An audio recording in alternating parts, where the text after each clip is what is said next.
And it's probably more of an individual basis.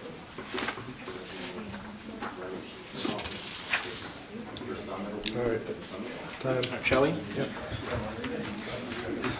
Okay, good evening, everyone. It's time to call to order this Wednesday, September 10th, 2025 meeting of the Pullman School Board of Directors. I will begin with the flag salute. Ms. Amanda Tanner, will you please give us the flag salute? I pledge allegiance to the flag of the United States of America and to the republic for which it stands, one nation under God, indivisible, with liberty and justice for all. Thank you. Next, I'd like to read our land acknowledgement statement. Pullman Public Schools reside on the homelands of the Nimipunes First People. We express our deepest respect for and gratitude towards the original and current stewards of this land. We acknowledge our role in building mutual respect and connections to support current and future generations. Next, we'll move to approval of the agenda. Dr. Maxwell, are there any changes to the agenda this evening? Just a couple of changes. If you did not see them earlier, donation received, an additional check summary added to the consent agenda. So just two changes, a donation and additional check summary. Okay, thank you for that. I move approval of the agenda as amended. Second. All right, it's been moved and seconded that we approve the agenda as amended. Are there any questions on the motion? Seeing none, all those in favor, please say aye. Aye. The motion passes. Thank you. Next, we'll go to reports, correspondence, and program, and we'll start with the ASB report.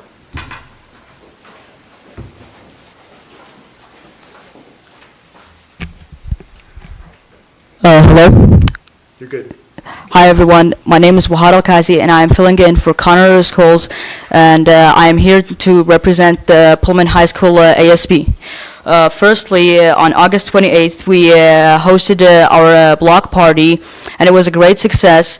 Students got the chance to learn about other clubs, play games, and enjoy food together, and as well as raising awareness for the Only 7 Seconds program. And it's really exciting to see all the students connecting and sharing about the clubs they are part of. Secondly, we are looking forward to our first football game on Friday, September 12th at 7 p.m. The theme will be Camo Out, and to get everybody excited, we'll be having a pep assembly. Lastly, our equity team is planning some fun things for Hispanic Heritage Month. Throughout September, we'll be highlighting student features on Instagram and share about their culture, playing music at lunch on Wednesdays, and helping celebrate our community's diversity. That is all. Thank you and have a good night. Thank you, Wahad. Thank you.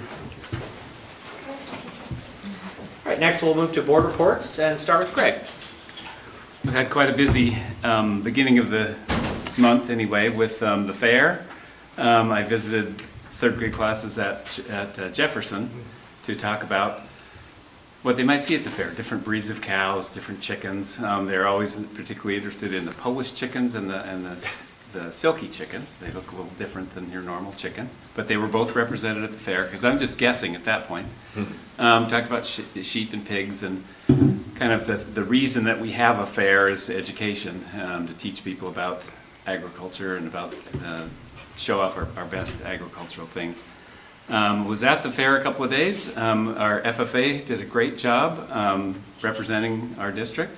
They had all of the different breeds, and just had a great time. But just education in action there at the Palouse Empire Fair. That was good. Thank you, Craig. Lisa? Yeah, I just wanted to share a couple of fun updates from Jefferson Elementary, since I'm the liaison there. The PTA is having its first meeting right now, actually, and they're branded as the Jolly Jaguars this year, so have some cute messaging going out with that.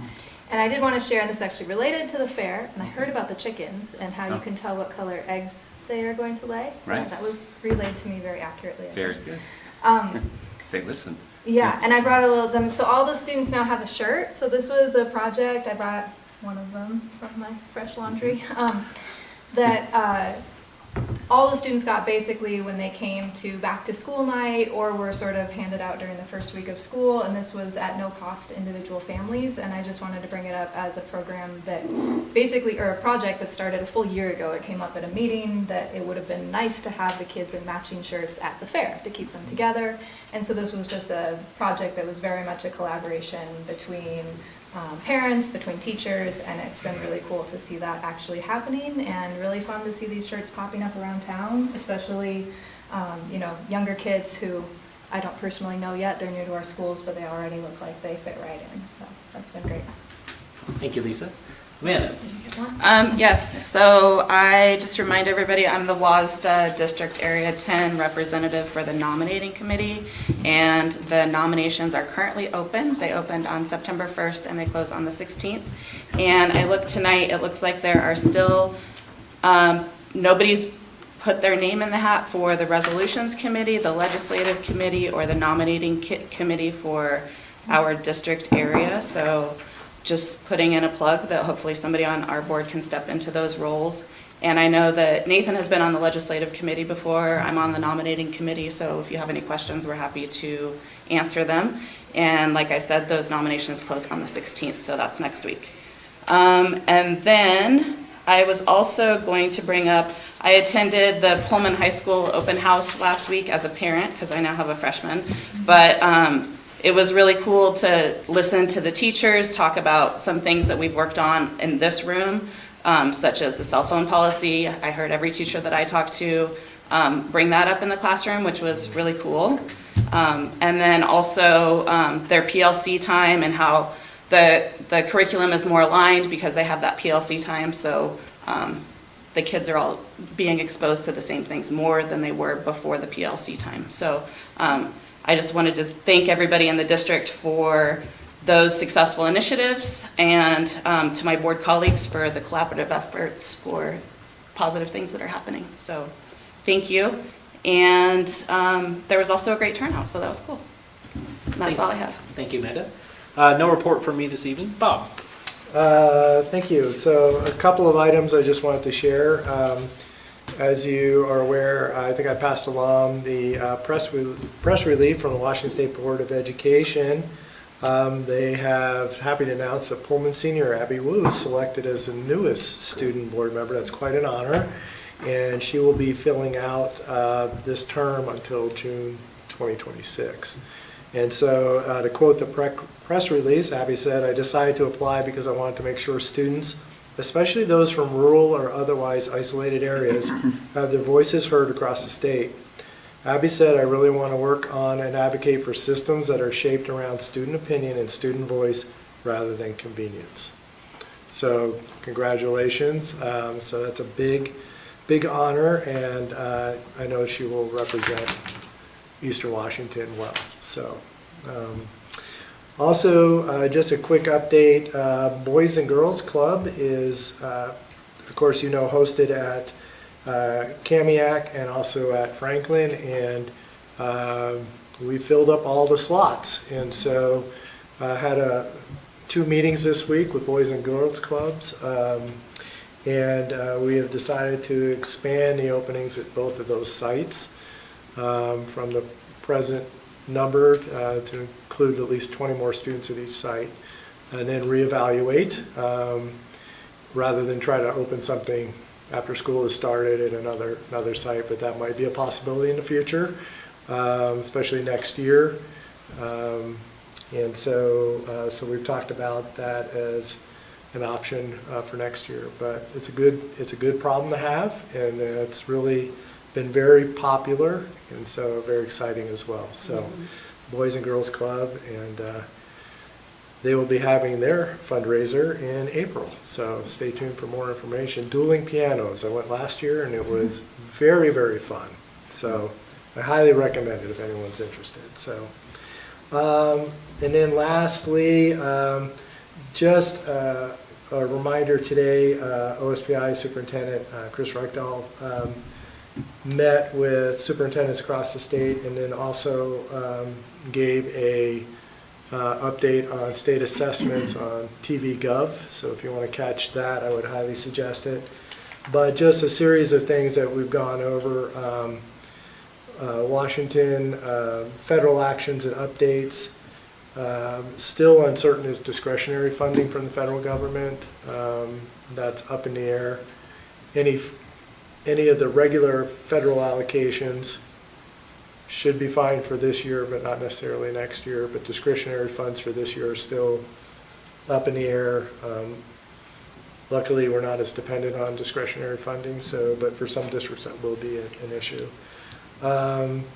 So already starting to talk about legislative topics, and that will come up sooner than later. And talked a little bit about the possibility of state legislators looking at a statewide cell phone policy ban, and was kind of getting our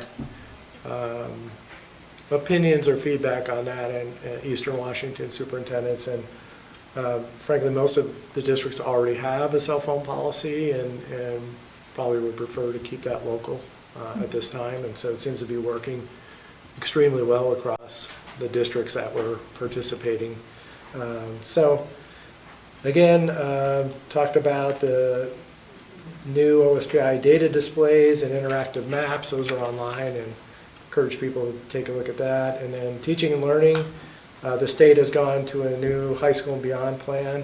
Across every district's going to be using the same plan and format, which I think will be very helpful for students that especially move between districts. So, and provide a lot of consistency. So, also updated student discipline rules, talked about that. You're going to see those tonight, so as a discussion item. All right, thank you very much, Dr. Maxwell. Any questions?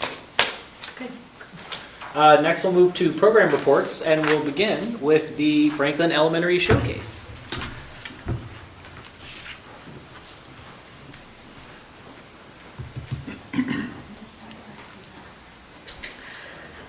Hi, I'm Liz Pavlik, principal at Franklin.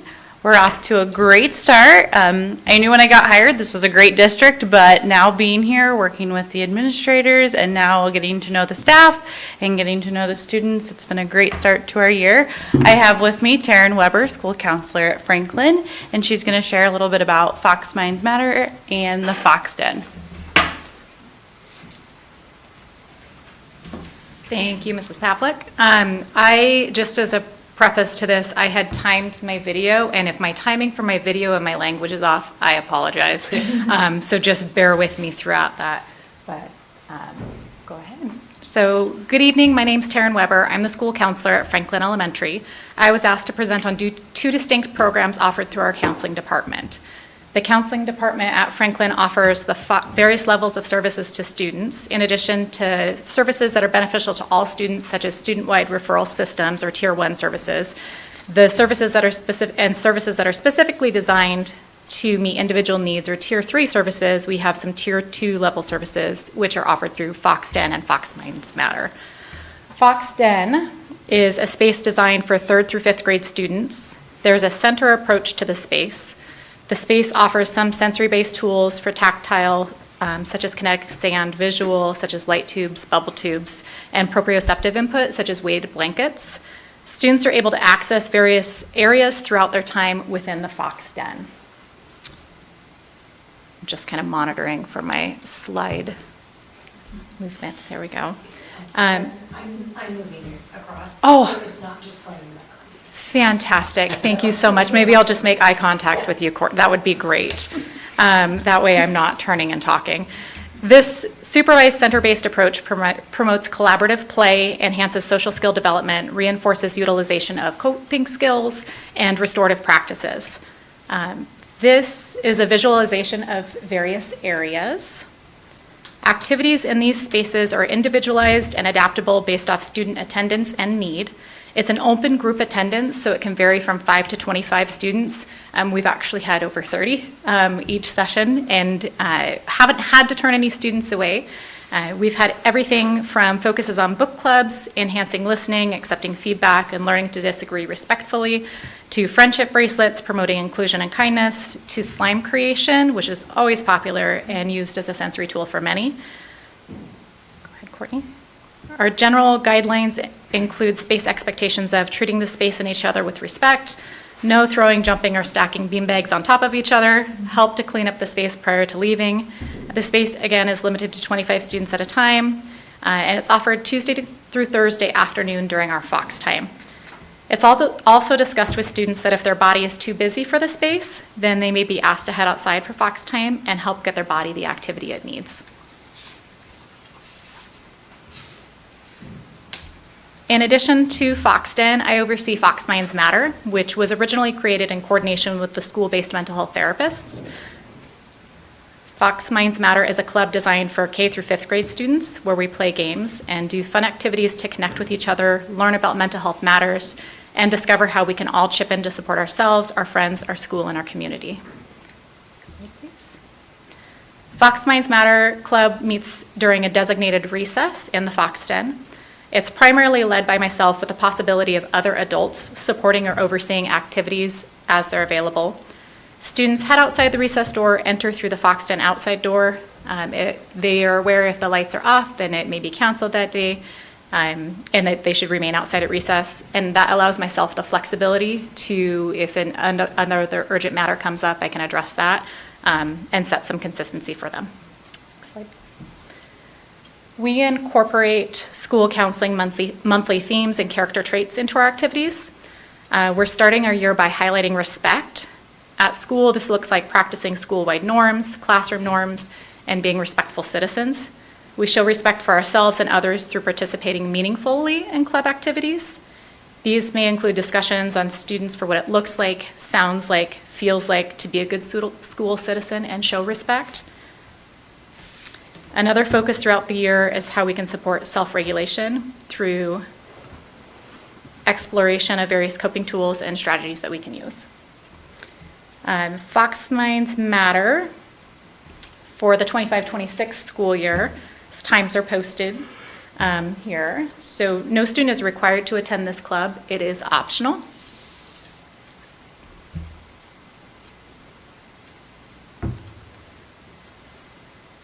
As previously mentioned, our sessions for Fox Minds Matter are coordinated to expand upon our monthly character traits and counseling focuses. September's respect. October, we're highlighting critical thinking and problem solving, focusing on bully prevention and celebrating Unity Day on October 22nd.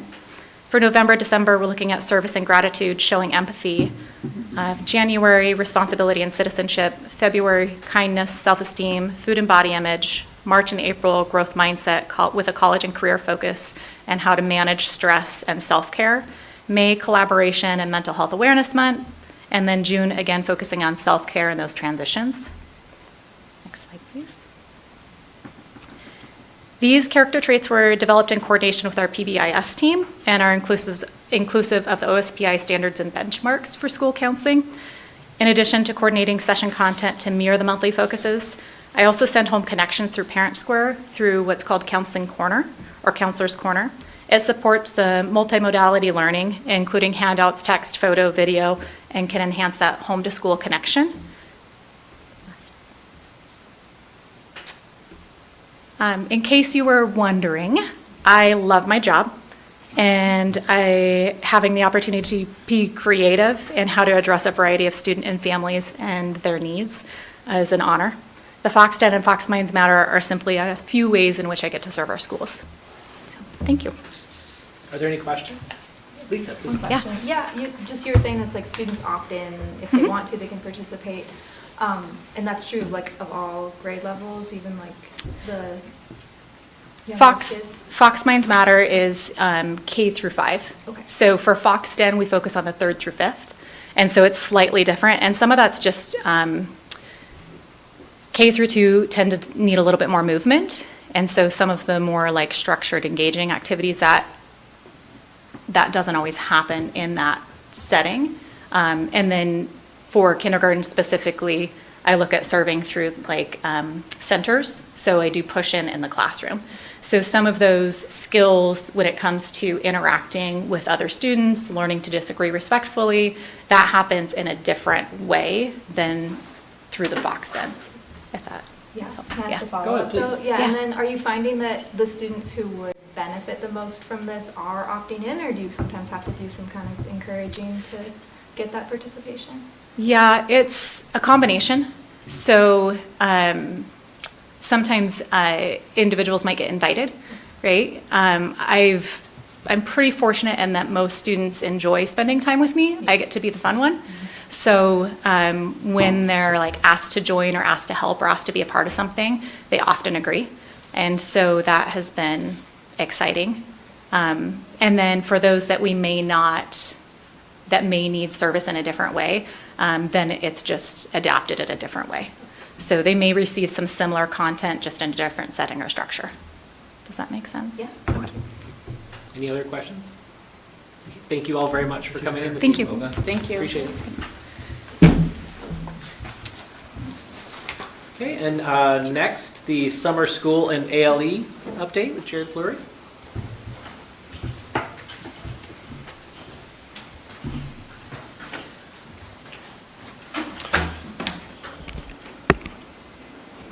All right, thank you very much. So I was asked to just provide an update on our ALE and summer school report.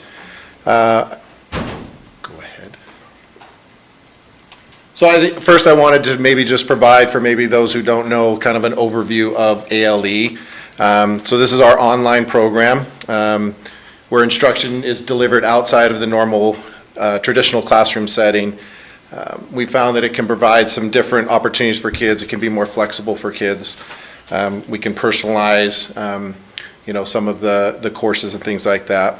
ALE is kind of the bigger umbrella, and then underneath that falls 3 different categories. We have our Flex program, our credit recovery program, and then our open door program. So Flex is more of our programs for our kids who might have some other circumstances and why they need to take classes outside of your traditional setting.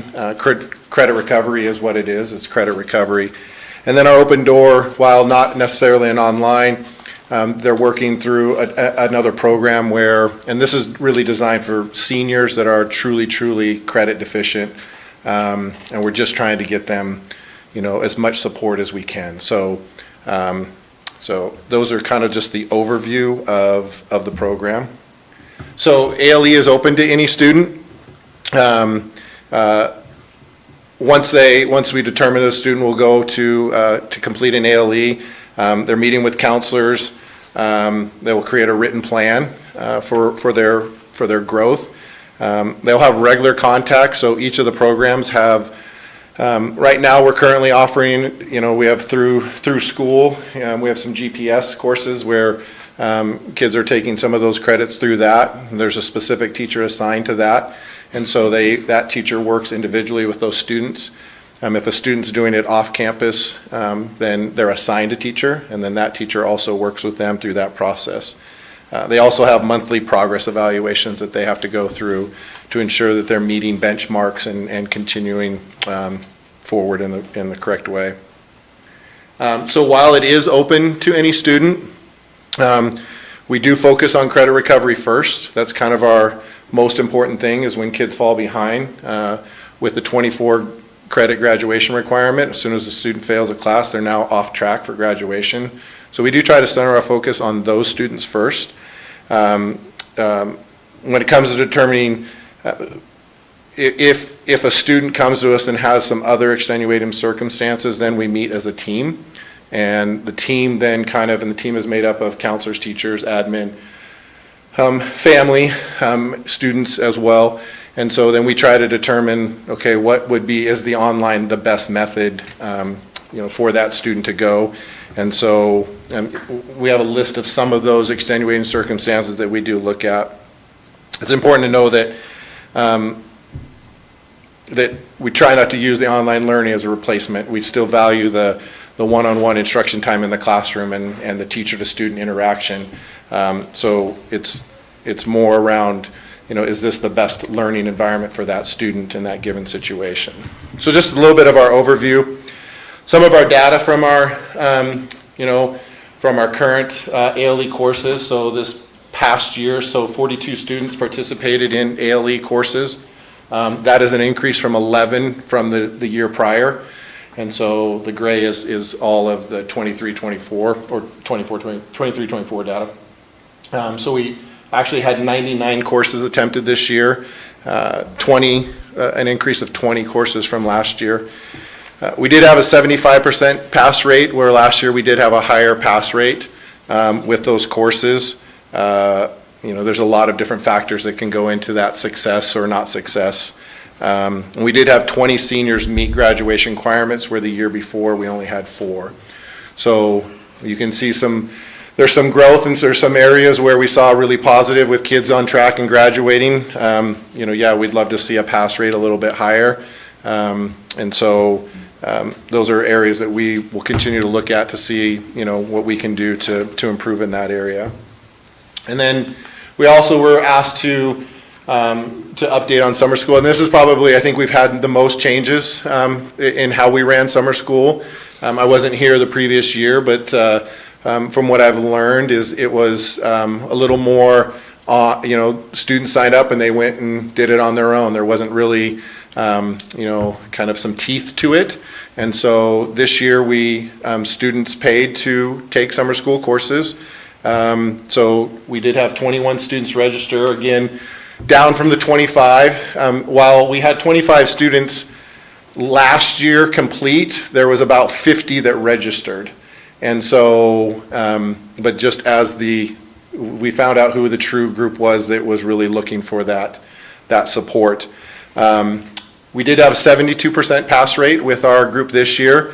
So basically the structure this year was there was 15 days that they met over the course of the summer.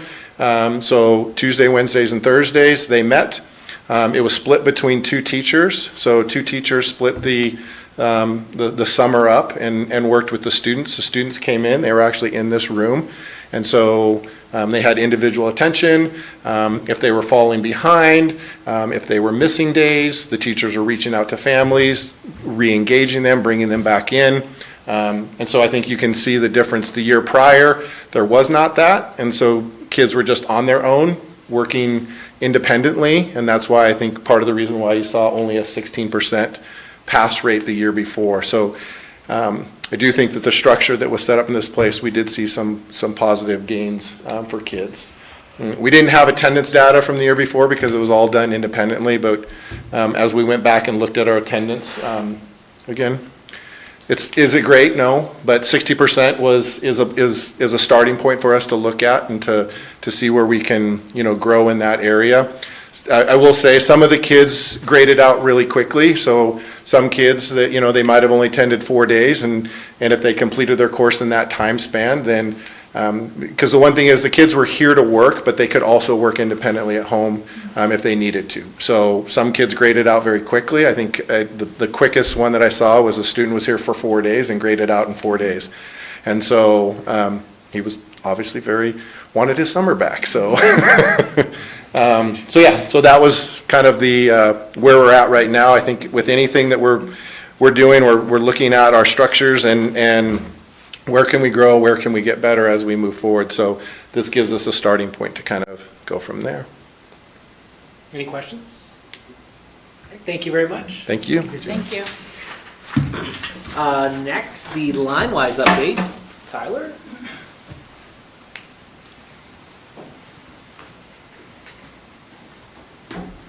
Right, not quite as tall as Jared, so I got to put it down a little bit. Thank you for having me back. I'm excited to give you an update on the LineWise program. I was hoping I could take a couple of minutes first just to brag on the tech crew a little bit. They had a crazy summer and pulled off an amazing amount of work on top of the standard classroom maintenance that goes on every single year. They also went into every single classroom and updated desktop PCs in preparation for the Windows 10 end of life coming in October. We also went through and got the middle school transitioned over to Chrome carts, which is really exciting. Approximately 1,000 Chromebooks that were all organized, repaired, wired up in the Chrome carts, organized, delivered, all of that with about 3 days to spare, I think, before the start of school. So we were running until the last minute, but everybody had a really good attitude the entire time. Everybody worked really hard. You really could just see their commitment to the student success and the teacher's success playing out. And so I'm just really impressed with the team and really honored to be a part of the crew. So just wanted to take a minute to congratulate them for a summer hard earned. So, but to cap it all off, cherry on top is we're rolling out LineWise this fall. So we started out with the teacher education days. I was able to go to each of the schools and give kind of an in-person demonstration of how the software works. Just run through it. Hey, here's how you open it up. Here's how you use some of the functionality. Talk through what it does and what it doesn't do. Listen to some of the concerns or the questions from the teachers. It was a really valuable time, and I feel like it was received really positively, just like I was hoping it would. So since then, I've had a couple of interactions with different teachers that seem really enthusiastic. Seems like it's working really well across the board. We're troubleshooting a little bit of the functionality with our Windows labs. I have a handful of Windows-based computers in some of our CTE labs, and the software extensions aren't quite working exactly the way we'd hoped in those. So we've been in touch with the LineWise engineers, been on the phone with them and emailing pretty frequently. I believe we've mostly got it up and running, but we're just kind of working through a couple little things. Everybody's been really patient with us while we get that up and running, but so far it seems to be all positive. So the next stages for the rollout is that we do have the inline appliance. If you remember back, so the filtering client itself is cloud-based, so it doesn't matter where the device is, they're always filtered. For everything else that's on our network that maybe is not enrolled or owned by the district, we have an inline filter to catch all of those other devices. So we have the inline filter is in our network stack, it's turned on, it's running and ready to go. We have it actually plugged into our new firewall, and as soon as we go to cut over to our new firewall, then that inline appliance will kick in and will be fully functional at that point. So we're hoping to get that knocked out as soon as we have our team back to full health. So we're excited about that. And then following that, once we're sure that everything is running well, all of the class-wise functionality is working, then our next step after that would be to begin integrating all of the parent controls, communicating with the parents to let them know about the additional functionality, making sure that they're aware of how it works, and really getting them bought into using the tools and the education data that's available to help them with their students' digital well-being. So I did take a look at some of the data just to try and give a couple of numbers. The one thing that stood out to me was our YouTube traffic. Last year when I came to visit, I believe it was our second most visited domain right after Google. It was like Google and then YouTube. I checked this morning and it was at number 26. So it's dropped significantly. I believe in the last 7 days we had over 8,000 requests blocked from people trying to access YouTube that didn't. So, but so That's far, so refreshing.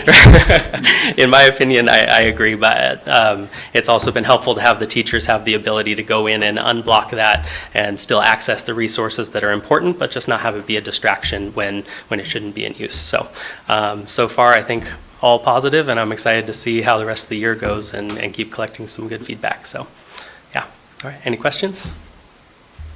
Yeah, I have just one question. So like, if a student was trying to look up YouTube and it's denied, does it give them, what kind of feedback does it give them at that time? Does it like say you need to talk to your teacher if this is a real thing you need to be looking at, or? So it actually just presents them with a screen. I believe it has a little graphic on it, and it just says, hey, this website is filtered. It has a spot for some additional information, so if we need to do some troubleshooting, it'll actually give us some information about which policies, things like that.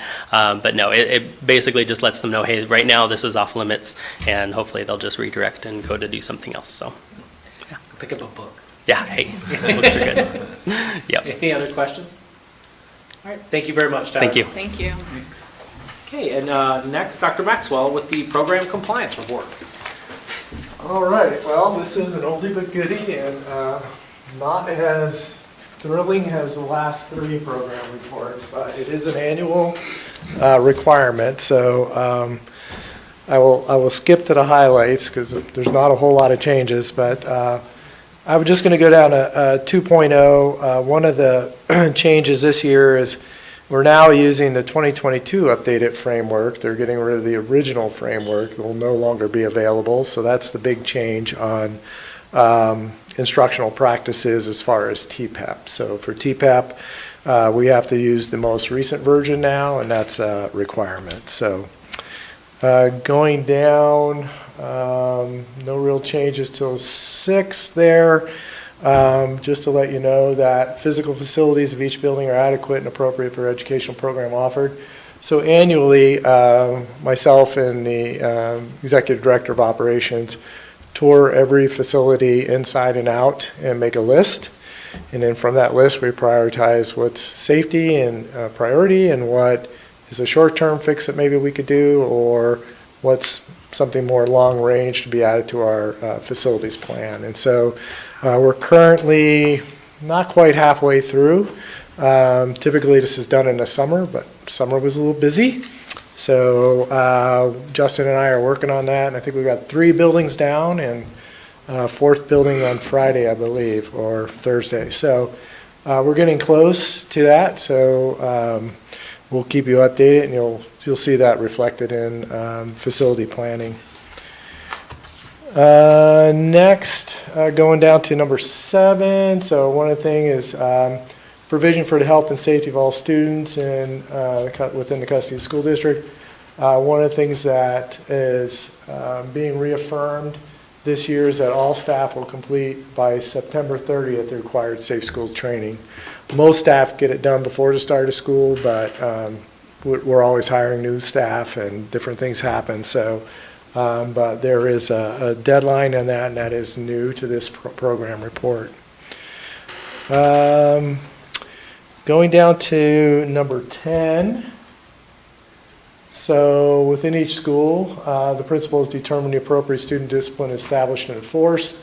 So you will be hearing about that tonight in discussion item, because there are new emergency rules that have been put into place regarding discipline, and so we'll talk a little bit about that in a moment. And other than that, 11 has not changed, and 12 is still the same and has not changed at all as well. So. Any questions? Thank you very much, Dr. Maxwell. I told you it wasn't being thrilling as the other report, so line-wise kind of beat me out on that, so. Okay, next we will move to our community of belonging update, is that correct? Where am I at? Yes, that's Oh, it's on correct. this page, yes. Community of belonging, and so Amanda, would you like to take it off? Sure. I am delighted to talk about my new committee appointment on the DEIB task force. I went to my first meeting last week, and the humans on that committee are just amazing. It was really a joy to work with them and meet them. So the exciting news is that the event that they've been planning for several months has a name. It's going to be called Community Connections, and it's actually scheduled for October 2nd from 6 to 7:30 at Jefferson in the cafeteria. Is it the cafeteria gym area? Multi-purpose room. Thank you. Thank you. And there's quite a few organizations that have already RSVP'd that they will be attending, and so I'm really excited at how that's come together. And the committee is also looking forward to filling the 3 open positions. There's one for a disability representative and then 2 student representatives. So I assume that we'll be looking at those applications in the coming weeks so that we can appoint those new task force members, because their next meeting is in about a month, and they would love to have the new members present for the next meeting if possible. And I think that's it. Cool. Bob, is there anything to add? No, that's wonderful news, and I actually, Boys and Girls Club will be attending, so they're very, very excited as well. So I think the list will probably grow by that date, so. Awesome. Thank you very much, Amanda. All right, next we'll move to the public comment section. I believe I do have someone signed up, so I'm going to read the public comment statement.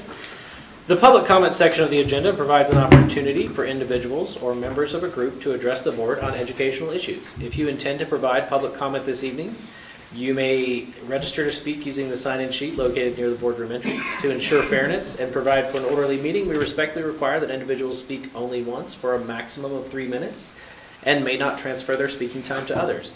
Please be attentive, as your name will be called in the order it is listed on the sign-in sheet. To assist board members in reviewing consideration of your comments, we appreciate your providing a written copy of your remarks along with your email or mailing address on the sign-in sheet. When addressing the board, please approach the microphone and state your name before presenting your comments. The board will listen and may offer clarification if needed. However, the board will not engage in a discussion at this time. Depending on the nature of the topic, the board may decide to schedule it as a discussion item for a future meeting. We kindly request that all comments remain civil and respectful, and we remind you to consider the impact of your words and know that you bear personal responsibility for their content. We caution you to avoid certain statements that may infringe upon the rights of others under various laws, including those protecting privacy and prohibiting defamation. Providing public comment demonstrates your feelings of engagement and participation in the decision-making process in our community, and we thank you in advance for your public comment. And so it looks like we only have one person signed up to speak this evening, and you're already up at the thing. So please go ahead and get 3 minutes. Thank you, Mr. Chair, Superintendent. My name is Nils Peterson. I graduated from this building 50 years ago. You'll understand I do not recognize it at all. A little different. I am the executive director for an organization called Hills and Rivers Housing Trust. You may have previously seen me in the newspaper associated as Moscow Affordable Housing Trust. My board took the decision last year about this time to expand into Whitman County. And I'm currently working on a project, grant funding from Washington Department of Commerce to build 8 affordable houses here in town. Affordable is a magic federal word. You're used to lots of other federal words. The idea is that you don't spend more than 35% of your gross income on your housing. There's another piece that we focus on, which is what band of individuals we're trying to support.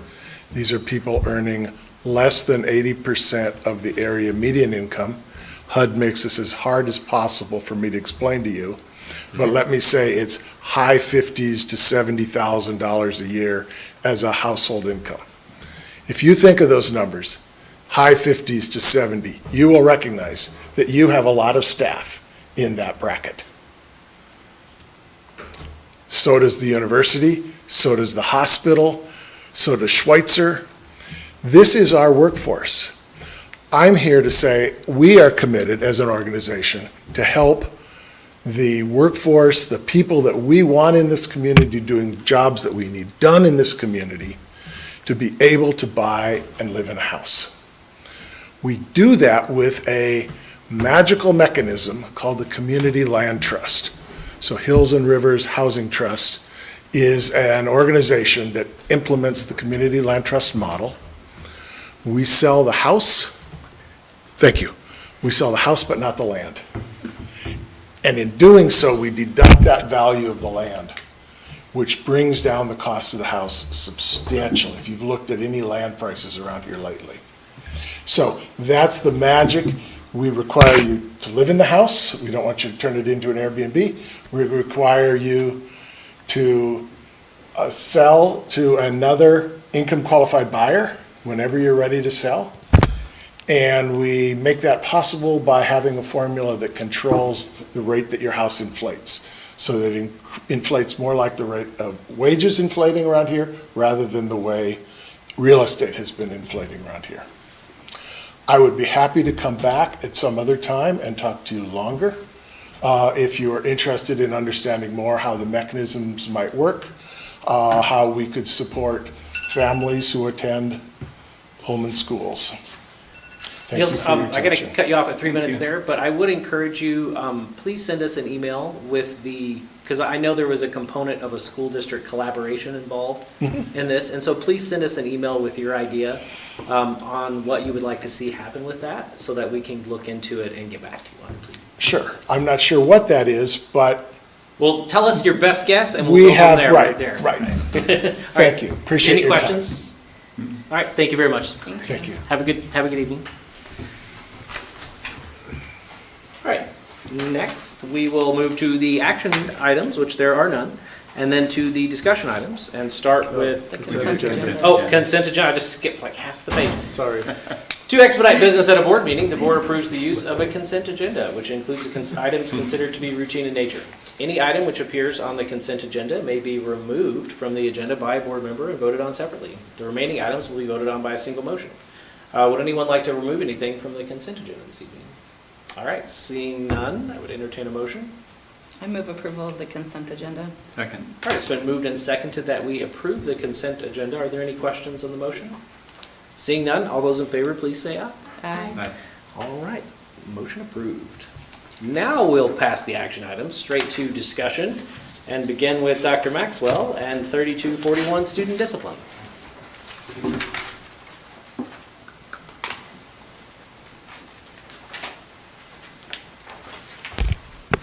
Thank you very much. So again, this is a discussion item, and this is policy 3241, student discipline.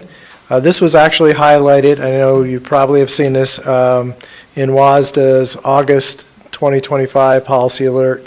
The new discipline rules were drafted by OSPI on July 11th, and it's taken that long, and this is actually pretty quick to get this to all the way to this point. So doing emergency rulemaking and getting the final to us was quite a feat. Basically, the revisions simplify policy language, clarify some definitions, which there was some confusion regarding the old definitions, and aligns district practices with updated state requirements. Courtney, if you can scroll through, thank you. Thank you again. So in the introduction of philosophy, you've seen some new languages, which is underlined. Some of that is not actually new, it's just clarifying some of the strikeouts below. So for instance, C is very similar to F, which is stricken out. So again, that's an example of the clarifications in the policy. If you go down to 2, so again, this is really mostly a title change. You see some language stricken out, but if you go to the next section, you can see where some of that was added back in just at a different place, along with the original language. Most of that is not changed, by the way, so it's mainly a title change. If you go down to student responsibilities, very few changes there. But if you look into development and review, again, this is a clarification. It's not necessarily new. The district will develop and periodically review discretionary and non-discretionary discipline policy and data. So we do that. So again, it's just a little bit more of clarifying that during development of the review, we have to use desegregated data, which is what we do. So again, just some better clarification, not necessarily new information there. And then the rest of that is really all strikeouts. So you can see in the policy. And then along with that, be sure in the informational items, you can see the discipline matrix will be found there. And so there are some changes to that. Again, most of those are clarifications of specifically what kind of disciplinary action can take place for what offense or discipline rule that's been broken. And that's about it on Any 3241. questions for Dr. Maxwell? Okay. Thank you very much, Dr. Maxwell. Okay. And I believe you're up there next Yep. for 5161, civility in the workplace.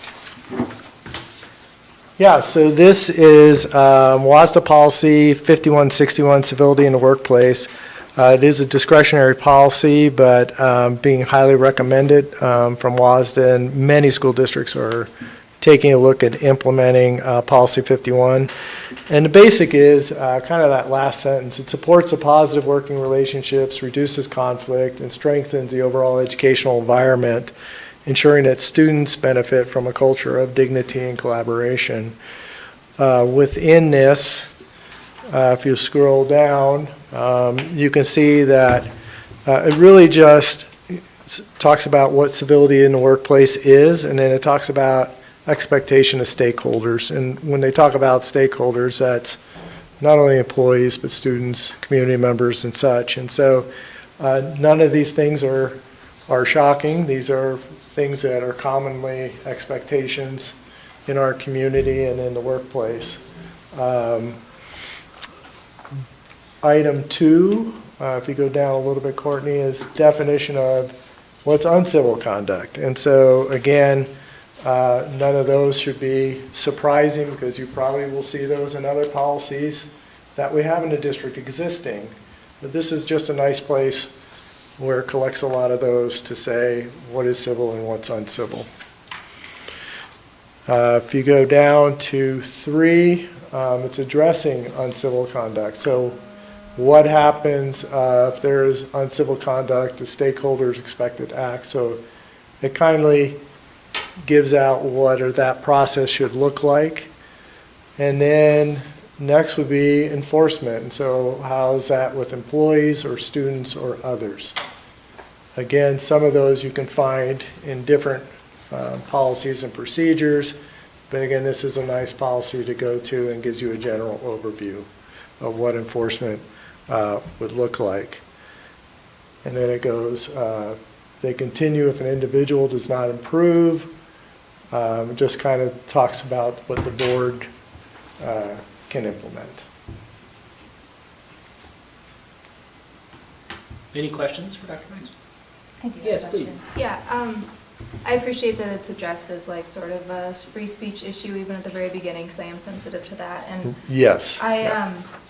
you know, while I obviously support everything that's in here, I also have some hesitation, I guess, as far as like how it would be how it could be used in a way that is not constructive. For instance, like saying please and thank you. I hope we're all doing that fairly routinely, but it's also the kind of thing where I'm sure all of us don't do that 100% of the time. True, And yes. so I wouldn't yes. want this to become a tool that is used to,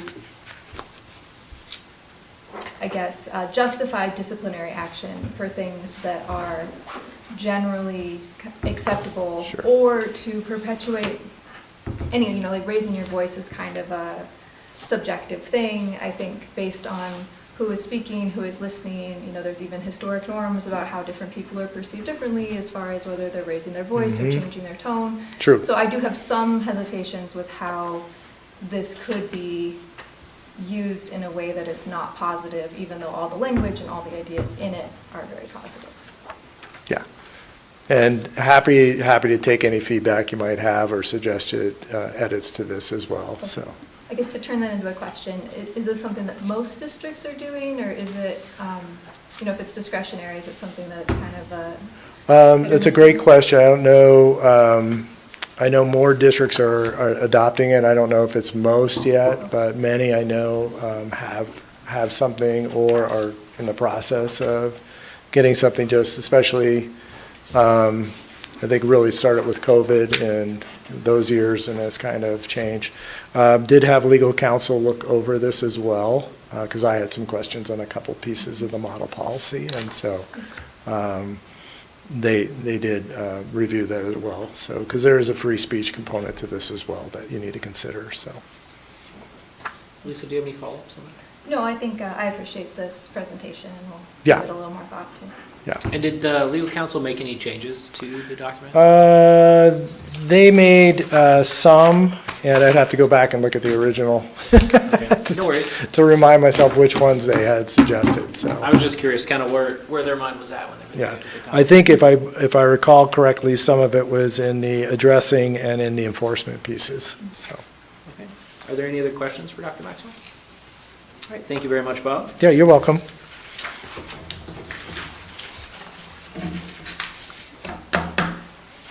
Okay, next we have informational items. They do not require action or discussion by the board. They are included in the agenda for the board to review and may be moved to the discussion items section of the board agenda by any board member. Informational items may include board procedure updates and non-substantive policy updates. Would anyone like to remove anything from the informational items? All right, seeing none, let's move straight to our executive session. The board will recess into an executive session for 15 minutes, so we'll be back at, we'll give everyone 5 to clear the room, so let's say 29, 30, 43. So we will adjourn into executive session until 7:43, when we will reconvene and end the meeting, taking no action while we are adjourned. So, any questions? All right, thank you very much, have a good evening.